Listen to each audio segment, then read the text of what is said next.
안녕하세요. 유영식TV의 유영식입니다. 오늘은 제가 KBS에 런칭하고 싶은 시사 음악 프로그램 시빅 힙합이라는 제목을 가지고 방송을 하도록 하겠습니다. 먼저 자료화면 보시겠습니다. 최근 생활 쓰레기뿐만 아니라 재활용 처리에도 어려움을 겪고 있는데요. 특히 페트병 같은 경우 라벨을 제대로 떼고 배출해야 재활용이 쉬운데 그렇지 않은 경우가 많습니다. 그 실태를 김소영 기자가 취재했습니다. 분리수거한 페트병이 재활용 업체에 도착합니다. 하지만 곧바로 재활용하기 어려운 것들이 적지 않습니다. 각 가정에서 배출하는 형태에서 세척을 해서 내보내거나 이런 부분이 아니기 때문에 오염도가 보시는 것처럼 좀 많이 심각하다고 볼 수 있죠. 특히 페트병에 붙은 라벨이 골칫거리입니다. 방금 막 들어온 페트병들입니다. 보시는 것처럼 이물질들이 곳곳에 그대로 묻어있고 이 라벨지도 제거되지 않은 상태입니다. 하루에 처리하는 200톤 가운데 라벨이 제거된 채 들어오는 건 10%에 불과합니다. 결국 기계로 라벨을 없애야 합니다. 갈고리와 바람을 이용해 라벨을 찢고 광학 선별기로 색깔을 분류합니다. 낮은 재활용률 탓에 우리나라는 일본과 동남아 둥지에서 폐페트병 조각을 수입하고 있습니다. KBS 뉴스 김소영입니다. 제가 KBS에 런칭하고 싶은 세계 최초 시사 음악 프로그램 시빅 힙합의 방송 목적은 무엇이냐?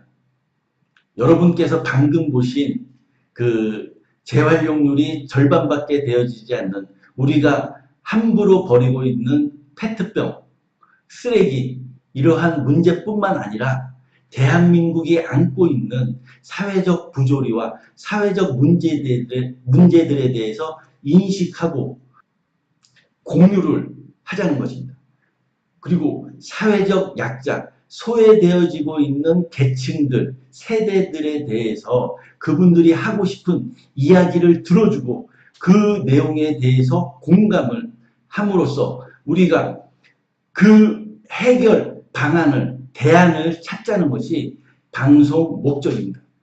제가 이 시빅 힙합을 만들게 된 계기는 그렇습니다, 여러분. 여러분 지금 그 쇼미더머니라든지 킬빌이라는 그 힙합 그 프로그램을 보실 겁니다. 그러면은 그 쇼미더머니와 킬빌이 과연 힙합 정신을 따르고 있냐는 것입니다. 저는 그렇지 않다고 생각합니다. 왜냐하면은 지금 그 서바이벌 프로그램으로서의 쇼미더머니나 킬빌 등은 우리 그 힙합이 1960년대 후반에 생겨나게 되어진, 그렇죠, 흑인들에 대한 인종차별, 그리고 사회적 부조리, 그리고 그 약자들의 이야기를 들어주지 않고 사회적 대안이 부재한 그러한 사회들을 고발하는 그 취지로 힙합이라는 음악 장르가 생기게 된 것입니다. 그런데 이 쇼미더머니와 킬빌은 그러한 목적에서 벗어났다는 것이 저의 주장인 것입니다. 그래서 KBS, 공영방송 KBS는 그 힙합 정신, 초심으로 돌아가자는 목적으로 시사 음악 프로그램 시빅 힙합을 만들자는 것입니다. 시빅이 어떤 내용입니까? 그렇습니다, 여러분. 시민의 힙합입니다. 전 세대, 젊은 세대만이 즐기고 있는 지금의 힙합을 전 세대가 그 공감을 하게 되고 거기에다가 우리 대한민국이 안고 있는 사회적 여러 가지 문제들, 쓰레기뿐만 아니라 여러 가지 사회적 문제들을 콘텐츠로 담자는 것입니다. 그 시빅 힙합의 포맷의 개요는 무엇이냐? 그렇습니다, 여러분. 지상파 KBS와 유튜브의 콜라보 시사 음악 프로그램인 것입니다. 그러면 그 공간, 그렇죠? 그릇에 담는 콘텐츠는 무엇이냐? 앞서 말씀드린 대로 힙합 정신, 그리고 대한민국이 갖고 있는 사회적 문제들, 그리고 공감, 포용, 대안, 시민 공동체를 그 콘텐츠로 담는 것입니다. 그러면 세부적 내용을 말씀드립니다. KBS 시빅 힙합 그 얘기를 예로 먼저 드리겠습니다.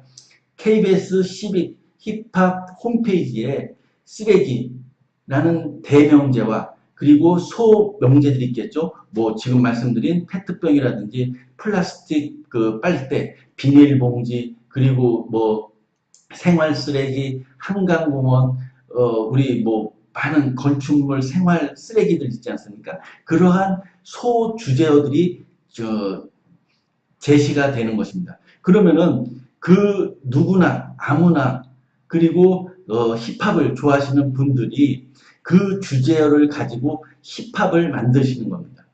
그리고 만들어진 동영상과 가사를 첨부해서 그 시빅 힙합 제작진에게 보내주시면은 시빅 힙합 제작진에서 그 중에서 그 수많은 그 작품들 중에서 선별하고 선정해서 우수한 작품들을 고르겠죠. 그리고서 유튜브 채널 시빅 힙합에 올리는 것입니다. 그러면 많은 시청자분들이 거기에 대해서 공감하고 공유를 함으로써 좋아요와 조회수를 노리는 것입니다. 그러면 상위 좋아요와 조회수를 받은 그 작품들을 만든 뮤지션들을 시빅 힙합 제작진들이 컨택을 해서 그분들과 함께 새로 더욱더 음악성과 더욱더 이제 그 힙합 정신과 그 사회적 문제들을 더욱더 가사에 첨부시킨 그 최종 결과물들을 만들어내고 그 힙합 뮤지션들이 그 결과물들로 그 한강공원이라든지 시민공원 그리고 그 지방에 내려가서 게릴라 콘서트를 하는 것입니다. 그래서 거기서 가장 많은 지지를 받은 5곡과 10곡 내외를 KBS2 시빅 힙합 방송에 방영을 하는 것입니다.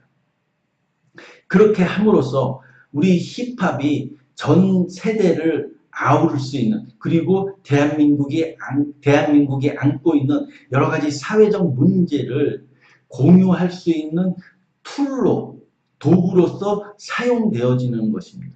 왜냐하면 지금 젊은이들이 즐기는 이 힙합이라는 음악 장르가 바로 계기가 제가 앞서 말씀드린 그러한 목적으로 만들어졌고 또 이 젊은 세대들이 우리 대한민국을 짊어지고 나아갈 미래 세대이기 때문입니다. 그렇게